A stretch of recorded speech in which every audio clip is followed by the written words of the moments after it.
Hello guys, how are you? So today we are starting with chapter 4 of maths, that is linear equations in two variables.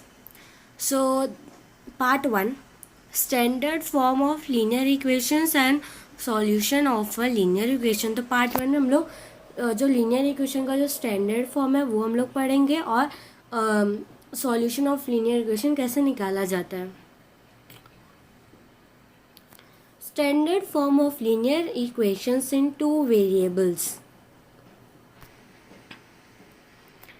तो इसमें standard form जो linear equation का है वो है ax plus by plus c is equal to 0, where a b c मतलब ये है ए बी सी, वो रियल नंबर्स हैं और एक्स वाई वेरिएबल्स हैं.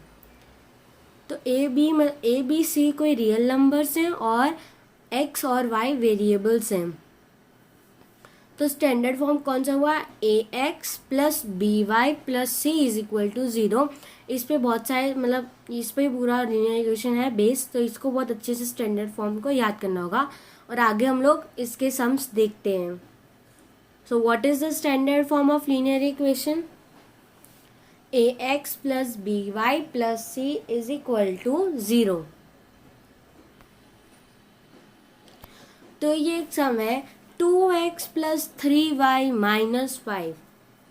तो इसको इसमें क्वेश्चन था कि इसमें से a b c की वैल्यू निकालो. तो ये देखो स्टैंडर्ड फॉर्म ने हमने पहले क्या पढ़ा था, a x plus b y plus c. तो इसमें जो a है ना वो 2 है, इक्वेशन क्या है 2x प्लस 3y माइनस 5. तो जो 2 है वो a है, प्लस 3 है वो b है और c है माइनस 5. तो ऐसे ऐसे क्वेश्चन आता है, कोई इक्वेशन दिया रहता है उसको हम लोग को बोला जाता है कि इसको पहले स्टैंडर्ड फॉर्म में कन्वर्ट करो, फिर उसके बाद उसके ए बी सी की वैल्यू बताओ. तो ऐसे क्वेश्चन आते हैं, इजी होते हैं बहुत. अब इसमें क्या है 5 bracket x minus 1 is equal to 2 bracket y minus 5. तो पहले तो हम लोग को ब्रैकेट को सॉल्व करना है. ब्रैकेट को सॉल्व करने पे आंसर आएगा 5x minus 5 is equal to 2y minus 10. तो अब हम लोग जो x वाली टर्म है y वाली टर्म है उसको y और x वाली टर्म सब है ना एक ही साइड ले आएंगे पूरा इक्वेशन और लास्ट में 0 लगा देंगे. तो जो हमारा लास्ट में आएगा वो 5x minus 2y plus 5 is equal to 0 है. तो ये जो स्टैंडर्ड फॉर्म है क्योंकि ax plus by plus c, तो a क्या है हमारा 5, b है -2 और c है 5. तो ऐसे भी क्वेश्चन आते हैं. तो पहले हम लोग को ब्रैकेट सॉल्व करना है, फिर सारी टर्म्स को लेफ्ट हैंड साइड लाना है, राइट हैंड साइड पे 0 रखना है, फिर लेफ्ट हैंड साइड का सॉल्व करके हम लोग को स्टैंडर्ड फॉर्म मिल जाएगा. उससे हम लोग को ए बी सी की वैल्यू पुट करनी है, लिख देनी है कि पूछा है ना क्वेश्चन ने, इसलिए. तो अब एग्जाम्पल है, the cost of a notebook is twice the pen. जो एक नोटबुक की कॉस्ट है वो ट्वाइस द पेन है. समझ लो अगर एक पेन की कॉस्ट 10 रुपीज है, लेट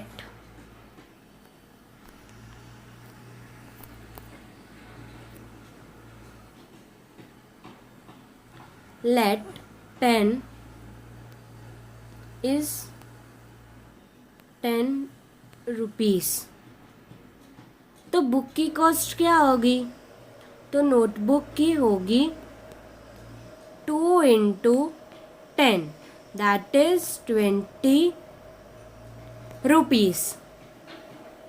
तो हम लोग को बोला फर्स्ट इक्वेशन से क्या जो फर्स्ट स्टेटमेंट है उससे बोला गया है कि जो पेन की कॉस्ट है उसका ट्वाइस अगर 2 गुना करेंगे तो हम लोग को नोटबुक की मिलेगी. जैसे एग्जाम्पल अगर पेन का 10 रुपीज है और नोटबुक का 2 into 10 करेंगे तो 20 रुपीज होगा. Write a linear equation in 2 variables to represent this statement. अब हमें एक लीनियर इक्वेशन इस पे लिखना है. तो लीनियर इक्वेशन कैसे लिखेंगे? और हिंट में क्या दिया है कि the cost of a notebook is x and that of pen is y. तो नोटबुक का हम लोग को बता दिया है कि एक्स रुपीस है, एक्स है, और पेन का वाई। तब अब हम लोग को इससे स्टेटमेंट बनाना है। तो पहले हम लोग फर्स्ट स्टेटमेंट को दोबारा पढ़ते हैं। The cost of notebook is, cost of notebook यहाँ पे क्या है? एक्स। तो हम लोग लिखेंगे एक्स। इज मतलब हमें पता है इज इक्वल टू, पेन की वैल्यू क्या है? वाई, और twice the pen. Note cost of notebook मतलब एक्स, इज मतलब equals to twice the pen. Pen की कॉस्ट क्या है? वाई। तो हम लोग 2 इंटू वाई करेंगे तो हमारा लीनियर इक्वेशंस क्या बनेगा? x is equal to 2y। तो ये फाइनल इक्वेशन है हमारा, ये फाइनल इक्वेशन है। तो मतलब कुछ नहीं करना है, हम लोग को बस फर्स्ट स्टेटमेंट को एकदम ध्यान से पढ़ना है कि क्या लिखा है। द कॉस्ट ऑफ नोटबुक, और नोटबुक की कॉस्ट हमें हिंट में दी है कि x से इज मतलब हमें पता है इज इक्वल टू, और ट्वाइस मतलब 2 गुना 2 से मल्टीप्लाई करना, और पेन की वैल्यू हमें दी है। तो बहुत सिंपल क्वेश्चन था। तो x is equal to 2y, इससे आंसर आता है। Hope you understand this question. Express the following linear equations in the form of ax plus by plus c is equal to 0. Indicate the values of a b c in each case। तो यहाँ पे ये मतलब NCERT का question है। तो यहाँ पे बोला गया है क्वेश्चन में कि हम लोग को लीनियर इक्वेशन मतलब बनानी है पहले तो ax प्लस बी वाई, जो हम लोग का स्टैंडर्ड फॉर्म है उससे, और बाद में उसके a b c d value indicate करनी है। तो यहाँ पे पहले क्या है? 2x plus 3y is equal to 9.5 bar, 5 पे सिर्फ बार है। तो अभी हम लोग को इसमें क्या करना है? जैसे हमें अपना स्टैंडर्ड फॉर्म पता है कि ax plus b y plus c is equal to 0,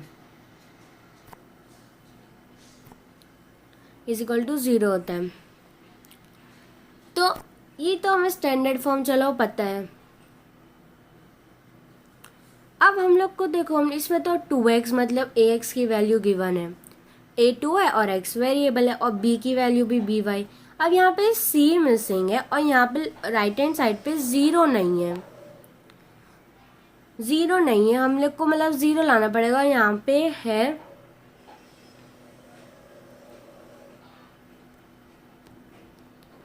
पे है मतलब 9.35 बार।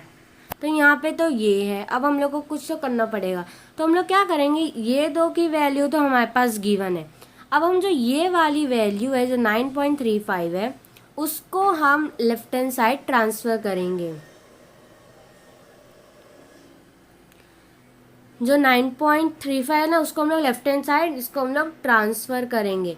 तो ये कैसा बनेगा इक्वेशन?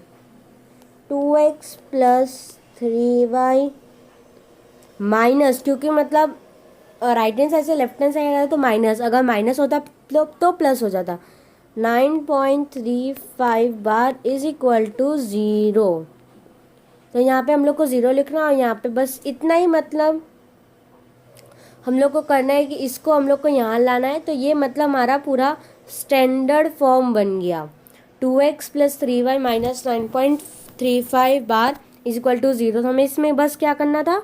जो बार 9.35 है उसको हम लोग को लेफ्ट हैंड साइड ट्रांसफर करना था। अब इसकी a और b वैल्यू क्या होगी? तो a होगा हमारा 2, b होगा 3 और c होगा माइनस 9.35 बार। तो बस इतना ही था इस क्वेश्चन में। वो लोग नेक्स्ट क्वेश्चन देखते हैं ऐसा ही। तो ये 4th क्वेश्चन है। इसमें क्या मतलब है? x is equal to 3y। अब ये तो बहुत थोड़ा कन्फ्यूजिंग सा है कि हमारे पास जो हमारा स्टैंडर्ड फॉर्म होता है वो तो ax प्लस by प्लस सी वो और इज इक्वल टू 0, तो ये तो हमारा स्टैंडर्ड फॉर्म है।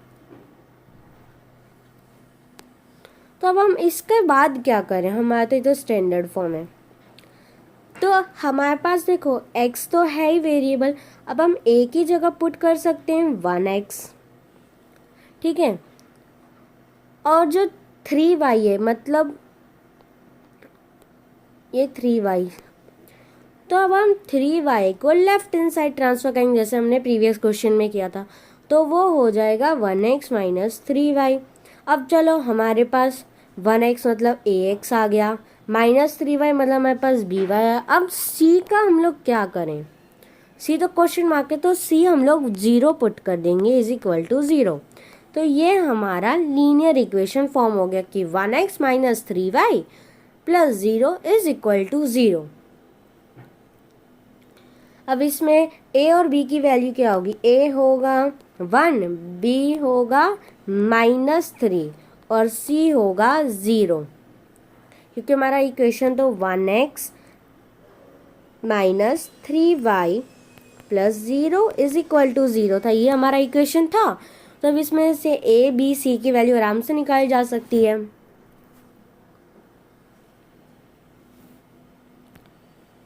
अब ये y minus 2 is equal to 0, ये भी थोड़ा डिफिकल्ट क्वेश्चन लग रहा है। अब हम इसको क्या करते हैं, हमारा स्टैंडर्ड फॉर्म क्या है, ax plus by plus c is equal to 0, ये हमारा स्टैंडर्ड फॉर्म है। तो अब हम लोग क्या करें इसमें, ये तो चलो हमारा स्टैंडर्ड। अब हमारे पास y तो है पर y में b की वैल्यू नहीं है, तो हम लोग वो सेम वैसा किया था ना वैसे ही करेंगे, 1y minus 2 is equal to 0। अब हमारे पास c भी है, by भी है, अब बचा ax को हम लोग क्या करें, तो वही जो हम लोग को ax को 0 पुट करना है, तो हम लोग 0 कैसे पुट करेंगे, अब 0x plus 1y minus 2 is equal to 0, 0x plus 1y minus 2 is equal to 0। तो ये हमारा इक्वेशन फॉर्म हुआ।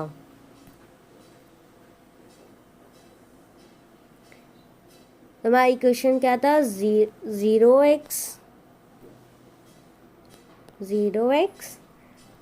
Plus 1y minus 2 is equal to 0। अब इसमें से a b c की वैल्यू बहुत आराम से इजीली निकल, a 0 b 1 और c होगा -2, बहुत इजी क्वेश्चन था। अब आते हैं, हमने स्टैंडर्ड फॉर्म तो पढ़ लिया कि स्टैंडर्ड फॉर्म लीनियर इक्वेशन का क्या होता है कि ax plus by plus c is equal to 0। उसके मतलब सम्स भी हम लोग ने कर लिए कि मतलब कैसे हमको मतलब स्टैंडर्ड फॉर्म बनाना है कोई इक्वेशन को, फिर मतलब कैसे उसमें से a b c की वैल्यू निकालनी है, वो सब तो हमने किया। अब आते हैं सॉल्यूशन में, क्योंकि हम पार्ट 1 में तो स्टैंडर्ड फॉर्म और सॉल्यूशन ही पढ़ेंगे ना लीनियर इक्वेशन का, हमने एक तो हाफ तो 50% कवर कर लिया पार्ट 1 का, अब 50% बाकी है पार्ट 1 का, तो वो है सॉल्यूशन ऑफ लीनियर इक्वेशन। तो इससे क्या आता है कि मतलब कोई लीनियर इक्वेशन दिया है जैसे 2x plus 2y plus 2 is equal to 0, तो उसका हम सॉल्यूशन कैसे निकालेंगे। तो यहाँ पे एग्जाम्पल 4 है, find 2 solutions for each of the following equations. तो ये हम आगे करते हैं कैसे होता है ये। तो फर्स्ट क्वेश्चन है 4x plus 3y is equal to 12। अब हम लोग को इसमें क्या करना है कि मतलब एक बार मतलब 2 सॉल्यूशन ना तो 2 ही बार, इसमें हम लोग को कोई भी रैंडम वैल्यू x की लेनी है और कोई भी रैंडम वैल्यू y की लेनी है। सपोज हमने x लेट किया 1, ठीक है, तो अब हमको उसको इक्वेशन में पुट करना है 4 × 1 + 3y इज इक्वल टू 12। तो अब 4 है तो मतलब 3y 12 is equal to 12 minus 4, तो y is equal to 8 minus 3। तो ये ऐसे एक सॉल्यूशन निकला कि मतलब हमने x की वैल्यू अगर ये लेट की, सपोज की तुम्हारी y की वैल्यू ये आएगी, y is equal to y is equal to 8/3।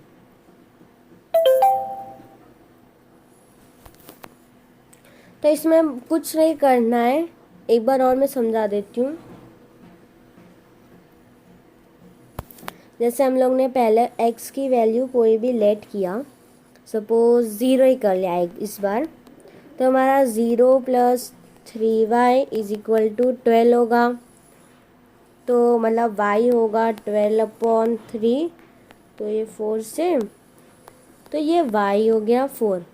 तो हमने इसमें दो सॉल्यूशन निकाले। हम लोग को बस सॉल्यूशन में जब आए ना तो क्या करना है कि कोई भी रैंडम वैल्यू x की लेनी है और कोई भी रैंडम वैल्यू y की लेनी है। आप कुछ भी ले सकते हो, x की जगह 0 या फिर 2, 1, 50 कुछ भी ले सकते हो, कोई भी रैंडम वैल्यू, कोई भी रैंडम वैल्यू लेनी है। तो हमारे दो सॉल्यूशन अभी जो हम लोग निकाले कि एक तो हम लोग ने मतलब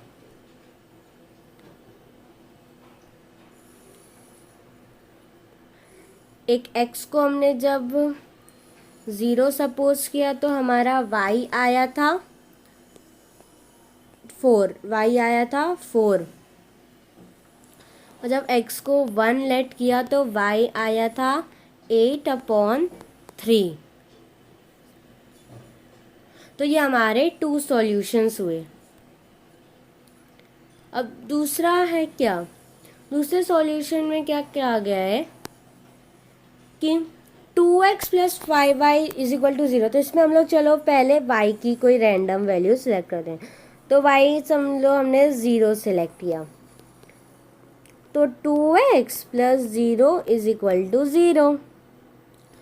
अब यहाँ पे क्या, अब यहाँ पे x इज इक्वल टू, तो उसका तो आंसर 0 ही आना था x का। और हम लोग जब ये सॉल्यूशन आ जाता है तो हम लोग कैसे मतलब ये ग्राफ पे, अभी हम लोग आगे सीखेंगे कि ग्राफ पे ये सब करना रहता है सॉल्यूशन निकाल के।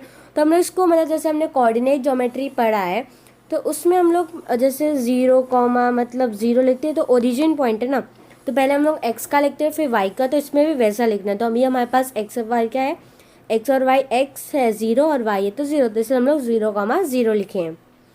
अब दूसरे सॉल्यूशन पे, दूसरा सॉल्यूशन हम लोग समझ लो y को लेते हैं 1, ठीक है।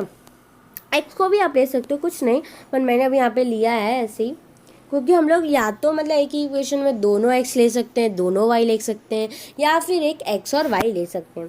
तो y हम लोग ने चलो लेट सपोज किया 1, 2x plus 5 is equal to 0, और यहाँ पे जाएगा तो ये -5,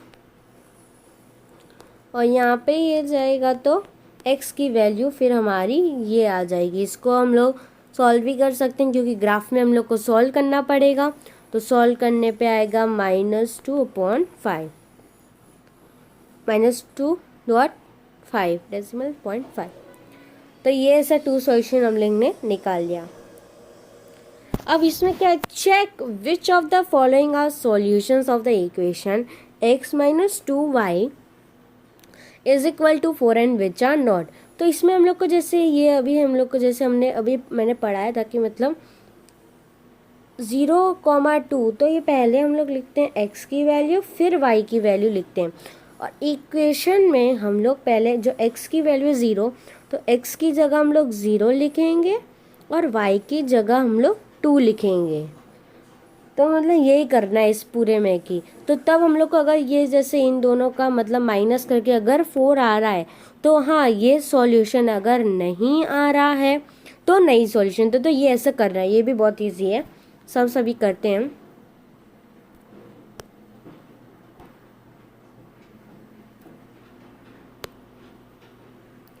तो फर्स्ट सम है 0,2, तो इक्वेशन क्या था, x minus 2y is equal to 4। x की वैल्यू 0 और -2 और y की वैल्यू 2, और तो ये हुआ -4। ये तो नॉट इक्वल्स टू 0 है, नॉट इक्वल्स टू 4 है, तो इसलिए ये नॉट अ सॉल्यूशन। तो ये सॉल्यूशन नहीं है इसका। ये हमारी इक्वेशन तो गिवन ही है, और ये भी हमारा गिवन है। तो हम लोग को बस x और y की वैल्यू पुट करके आंसर निकालना है, और अगर ये इक्वल है या नहीं है, अगर इक्वल है तो सॉल्यूशन, अगर नहीं है तो नॉट अ सॉल्यूशन। ये भी बहुत इजी है। अब है रूट वाला थोड़ा सा डिफिकल्ट पड़ता है, पर बहुत इजी है। कोई के बच्चे बहुत कंफ्यूज होता है, भाई रूट वाला है कैसे होगा, रूट में तो बहुत सारी कैलकुलेशन है, पर नहीं, बहुत इजी है। सो हमारी इक्वेशन क्या थी, x minus 2y is equal to 4। ये हमारा इक्वेशन था। अब हम x की वैल्यू क्या है, √2, तो √2 हम लोग ने पुट कर दिया, -2 और y के लिए 4√2 इज इक्वल टू 4। अब इसमें √2 -8 फिर -2√2, अब इसमें तो कुछ नहीं हो रहा है, तो इसलिए ये नॉट इक्वल्स टू 4 है। तो ये हुआ हमारा नॉट अ सॉल्यूशन, ये हमारा सॉल्यूशन नहीं हुआ, not a solution, not a solution, क्योंकि हमारा मतलब जो आंसर है, जो हमने किया एक्स और वाई की वैल्यू पुट करके, वो तो हमारी क्योंकि आई नहीं ना, मतलब 4 के इक्वल, तो इसलिए हम लोग ने इसको मतलब आया नहीं इक्वल 4, तो हम लोग नॉट अ सॉल्यूशन, और अगर बाई चांस आ जाता तो फिर सॉल्यूशन होता। Moving towards next question, find the value of k. हमें के की वैल्यू फाइंड करनी। If x equals to 2, y is equal to 1 is a solution of the equation 2x plus 3y is equal to k। हमारा x 2 है, y 1 है, और equation क्या है, 2x plus 3y is equal to k। तो अब हम इसको मतलब बहुत इजीली हम लोग को वही करना है जैसे हमने प्रीवियस क्वेश्चन में किया कि x और y की वैल्यू पुट करके आंसर इजीली आ जाएगा k का। तो लेट्स डू। देखो हमारे पास x की वैल्यू क्या थी, 2, वेट अ मिनट, हाँ, x की वैल्यू 2, y की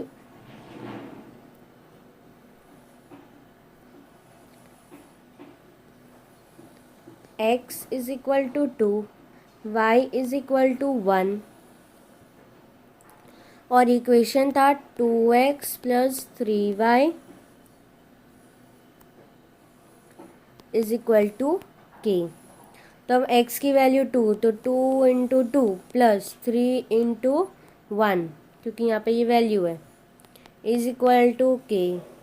4 प्लस 3 7, अब तो k is equal to 7 answer आ गया। तो ये बहुत इजीली आया 7। एक बार फिर से समझाती हूँ। जैसे हमारे पास गिवन था कि x इक्वल्स टू 2 है, y इज इक्वल टू 1 है, और इक्वेशन क्या है हमारा 2x plus 3y is equal to k।